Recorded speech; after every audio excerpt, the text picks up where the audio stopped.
man, when they thought it was finna end. Thank y'all for riding with me. Well, you know you forever like with your boy Stories with me. At this time, mob, y'all know what I need y'all to do for us. Like, share, comment, and I repeat, smash that subscribe button, y'all. We are on the road to 100,000 subscribers. If you new to the platform, welcome. Y'all know the motto by now. Kick back, relax. I got the rest of the show. AV mob, let's get them, let's get them. Let's go. What's up, mob? We back at them again, man. Kicking it off from the top. V Crime Story Time, episode 5-2. Let's dive into it. Y'all already know the routine, man. If y'all rocking with the kid and you locked in with these wicked and wild stories, smash that subscribe button. Smash that subscribe button. Now, y'all, man, this situation right here is bad decisions. And these are a couple of guys that I ran across that I can see had half of a clip up top, but they just ain't understand the problem that they was causing within themselves. So now, right, we got my man, we gonna call Shorty Little Pretty Tony, right? So now, Little Pretty Tony, man, yo was the type dude, Rico Suave type guy, laid back.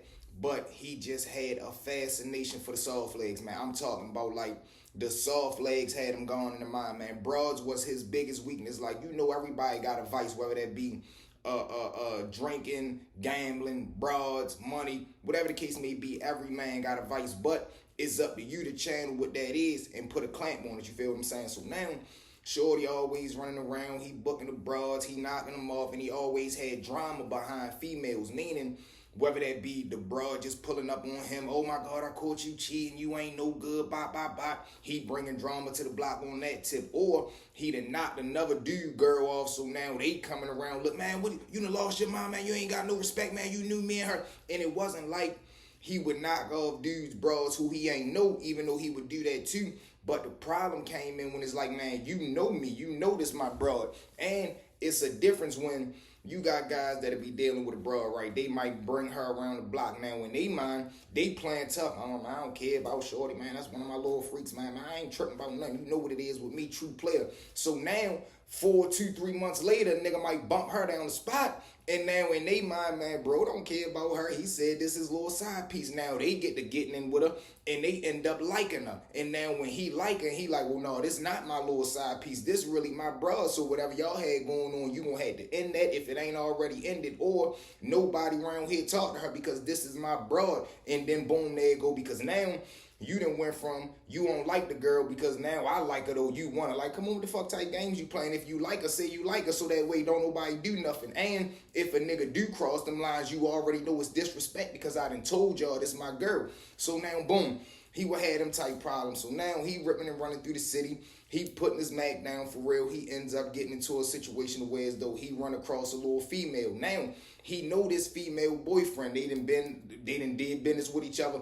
The boyfriend is the grass man. So not only is little Pretty Tony grabbing the grass from him, but they actually know each other. They done been down the club, they done bought a section together, done been over to jail together.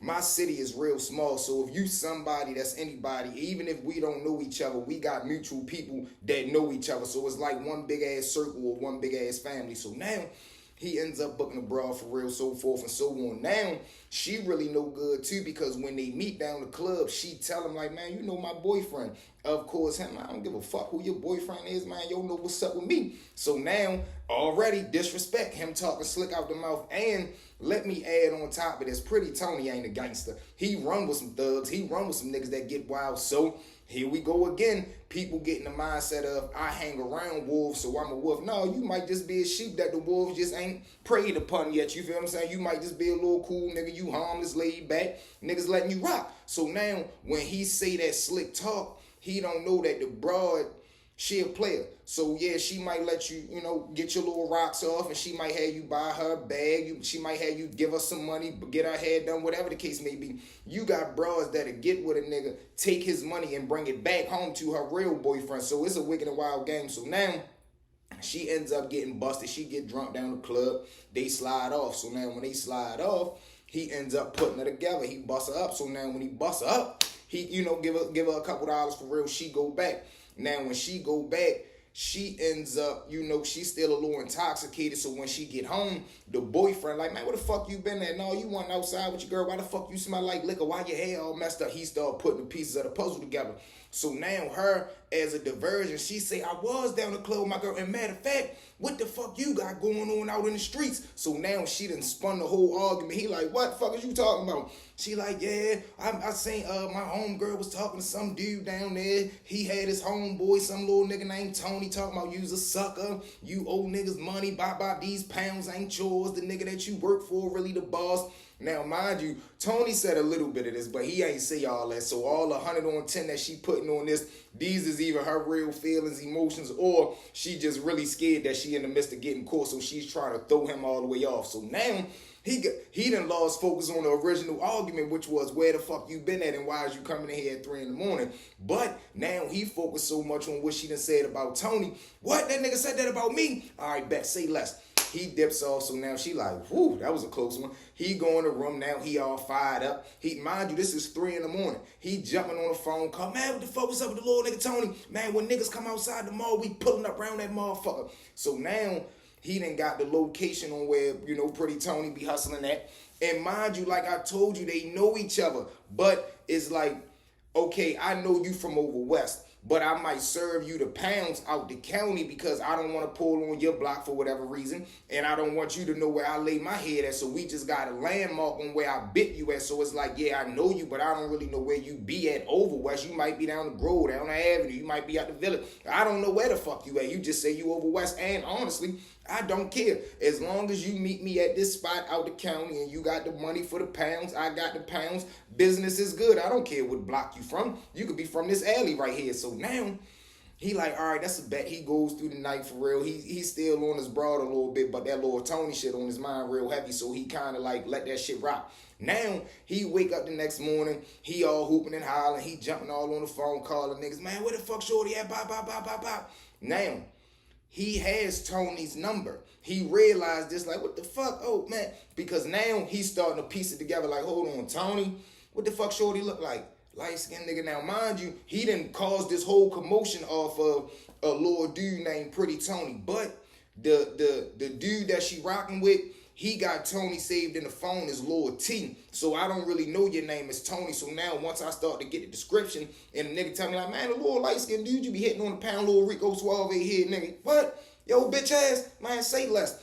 He jumped on the phone. He called him. Now, I don't know if Tony didn't realize he didn't, took it a little too far, whatever the case may be. He don't answer the phone because now he's starting to sober up. But like I tell you, the streets is real small and everybody talk too fucking much. So now the big man, he going around telling niggas, man, when I catch the little nigga Tony, I'm going to punish you, this, that, and the third. Now, it done got further than just the situation about the broad. This shit is about principle. You said you was going to do X, Y, and Z to me, and you know damn well you ain't going to do X, Y, and Z to me. Now, big fella, of course, a nigga in the street end up talking too much. He tell, man, Tony be on such and such block, get Money Avenue. He like, all right, that's a bet. He ends up, kicking a couple of dollars out to his little shooters. They spin around there, they get the banging on little Tony. But now, you done put other motherfuckers in harm's way because Tony don't know that what he did is that serious. And, of course, the niggas that's on his block, he ain't told them nothing. So now, when the little dudes come around there and start cutting, even Tony don't know that this situation was due to me or about me. So now the whole block is militant. The whole block is alert. They like, man, what the fuck? Some little niggas that came around here cutting at us, bit. Of course, they put their ear to the street. Now, when they put their ear to the street, they find out, what the situation is over. They ends up hiding and tell man, what the fuck you got going on, man? Don't be having no niggas coming around here about no motherfucking broad, man. Shorty, you crazy? Whole time, what, man? I didn't know this, that, and the third, man. I didn't know the broad was there. I didn't know the nigga was that motherfucking crazy. He done lost his motherfucking marbles by the broad. She ain't no good anyway. Long story short, they ends up, sitting down with each other. They ends up talking. And this is some wicked shit. He's willing to talk to this man that can just pay some people to come around there and do whatever they gonna do to you. So he sit down with the nigga. He come back and tell his homeboys around the way that he done sat down with him. They like, nigga, we don't give a fuck about no sit down. These niggas that came around here shooting at us, man. You crazy? So they ends up getting into it with Lord Tony because now, he not getting this shit. But like I told you, he wasn't a gangster to begin with. So now he goes through that situation. Everybody around the way is still militant, but they more so like, man, this little nigga's a nuisance, but he our little nuisance for real, so fuck that shit. Now, The whole little situation dies down. Everybody's still militant and alert, but it done died down. But this fool here, Tony, he ain't learned his lesson. He goes back to being him, running around messing with the broads. He ends up getting caught cracking a nigga broad in his house. In this man's house, you get caught in there. He ends up jumping out the window. Long story short, though, because those details is a little wicked and wild. About a week later, Tony's found in the back alley. He had a silver TL. He get found in his car in the back of an alley on a Sunday morning or some shit like 7:45. Shit came across the papers, but they ends up posting it on the net. Wicked and wild shit. And everybody, this is the craziest part. When he popped up on the news, everybody already knew what it was for. Police end up going through the phone and shit. They, find out, piece it together, it was about a girl. They ends up finding the broad. The broad end up telling on her boyfriend, like always now, the boyfriend serving life in prison for M1 over a broad who was no good to begin with, yo. No good to begin with. And even after you caught this man in your house with your broad, I don't know what conversation they had with each other to make him forgive that, but these are the games that dudes be playing, man. Wicked and wild situations. That's why I tell y'all, man, don't get involved in the street. And, I ain't going to tell you what to do with your situation, but make sure you always thinking with the right head, man. But with that being said, Mob, thank y'all for riding with me. Well, you felt like them with your boy stories with me. At this time, one more time for me, Mob. Like, share, comment, and I repeat, smash that subscribe button, y'all. We'll be at 100K in no time from the bottom of my heart. I love each and every one of y'all. Let's get them. Let's get them. Let's.